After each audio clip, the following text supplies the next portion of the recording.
नमस्कार मंडळी, आकाश किचनमध्ये तुमचं स्वागत आहे। तर आज मी तुम्हाला तोंडलीची भाजी टिफिनसाठी खास कशी बनवायची ते दाखवणार आहे। तर नक्की व्हिडिओ शेवटपर्यंत बघा। तर चला सुरुवात करूया, पण त्याआधी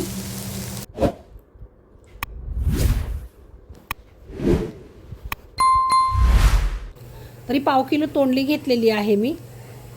तर बघू शकता तोंडली अगदी कोवळी आहे, दिसायला जरी मोठी दिसत असेल तरी पण आतून कोवळी आहे ती एकदम, तुम्हाला चिरल्याच्या नंतर कळेलच। तर सगळ्यात आधी आपण हिला स्वच्छ धुवून घेऊया। अशी चोळून व्यवस्थित धुवून घ्यायची आहे तोंडली, 1-2 वेळा तरी धुवून घ्यायची। तोंडली आपली धुवून झालेली आहे। आता ती चिरायची कशी तेही तुम्हाला दाखवते। ही बघा, अशी तोंडली धरली की मागचा पुढचा भाग त्याचा काढून घ्यायचा आणि असे त्याचे 2 तुकडे करायचे।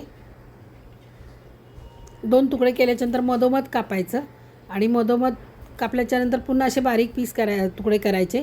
जर तुम्हाला अख्खी उभीच कापायची अख्खी तरीसुद्धा चालेल, तशी चिरली तरी, किंवा गोल स्लाईस केल्यासारखं जरी चिरलं तरीसुद्धा चालेल, पण मला अशी आवडते बारीक अशी चिरलेली।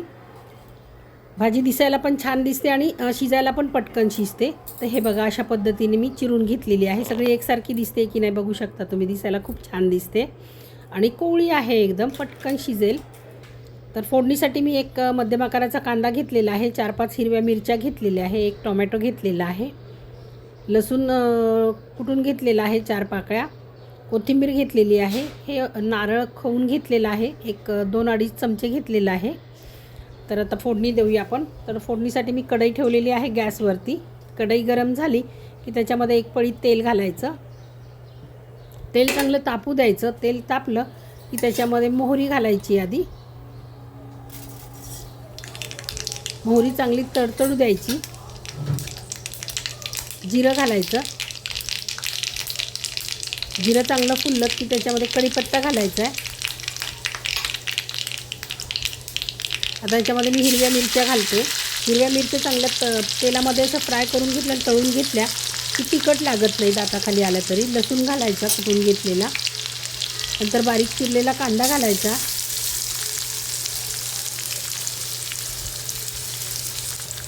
आता हे सगळं व्यवस्थित परतून घ्यायचं आहे आपल्याला, म्हणजे कांदा आपला चांगला गुलाबी रंगावर येईपर्यंत परतून घ्यायचा आहे। तर झालेला आहे परतून। आता टोमॅटो घालूया आणि टोमॅटोसुद्धा कांद्यासोबत पुन्हा परतून घ्यायचं आहे। आता याच्यामध्ये आपल्याला चवीनुसार मीठ घालायचं आहे।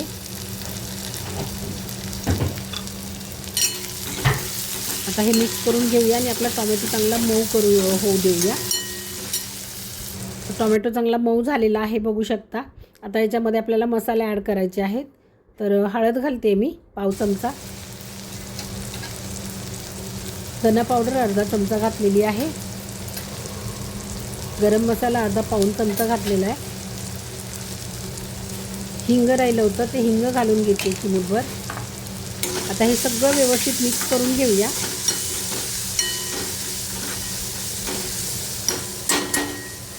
तर हे मिक्स करून झालेलं आहे आपलं। आता याच्यामध्ये आपल्याला बारीक चिरलेली तोंडली घालायची आहे आणि आता हे सगळं एकजीव करून घेऊया। व्यवस्थित मिक्स करून घ्यायचं आहे।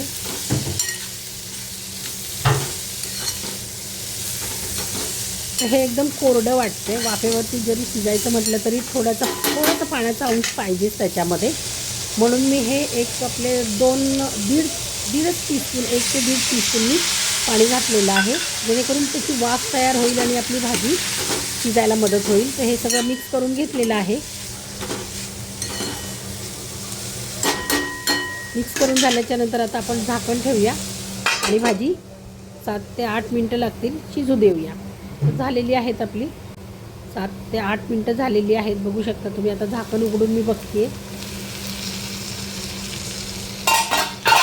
आपली भाजी शिजले की नाही तेही बघूया आपण।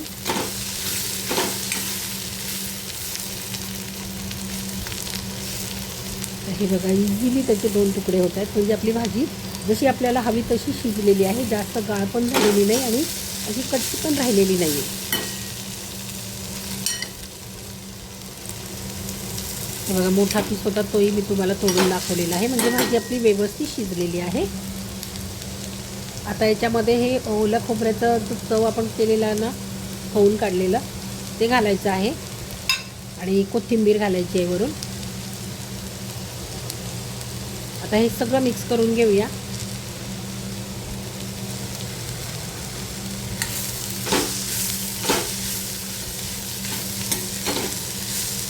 व्यवस्थित मिक्स करून घ्यायचं आहे.